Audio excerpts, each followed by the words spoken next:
മലപ്പുറം കോട്ടക്കലിലെ പാലപ്പുറ ജുമാ മസ്ജിദിൽ നേർച്ചപ്പെട്ടി തകർത്ത് പണം മോഷ്ടിച്ച കേസിലെ പ്രതിയെ പോലീസ് അറസ്റ്റ് ചെയ്തു. കോഴിക്കോട് ബാലുശ്ശേരി സ്വദേശി മുജീബാണ് പിടിയിലായത്. 8ഓളം മോഷണ കേസിൽ പ്രതിയാണ് മുജീബ്.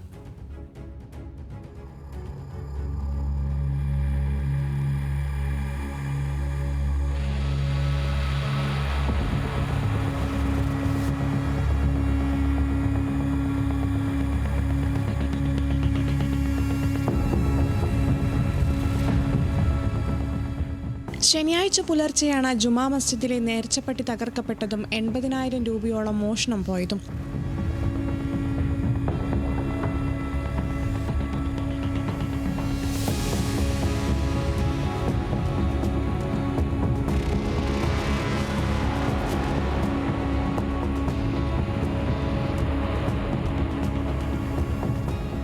CCTV ദൃശ്യങ്ങൾ കേന്ദ്രീകരിച്ച് നടത്തിയ അന്വേഷണത്തിലാണ് പ്രതി കോഴിക്കോട് നിന്ന് പിടിയിലാകുന്നത്. പള്ളികളിലെ നേർച്ചപ്പെട്ടികൾ തകർത്ത് പണം കൈക്കലാക്കുന്നത് മുജീബിന്റെ സ്ഥിരം രീതിയാണ്.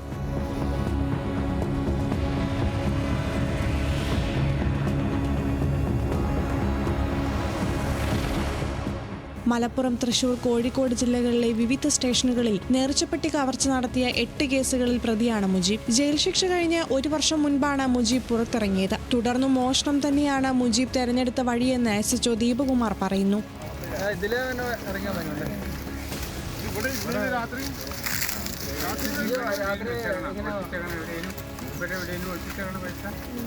പാലപ്പുറ ജുമാ മസ്ജിദിലെത്തിച്ച് തെളിവെടുപ്പ് നടത്തിയ ശേഷം കോടതിയിൽ ഹാജരാക്കിയ മുജീബിനെ 14 ദിവസത്തേക്ക് റിമാൻഡ് ചെയ്തു.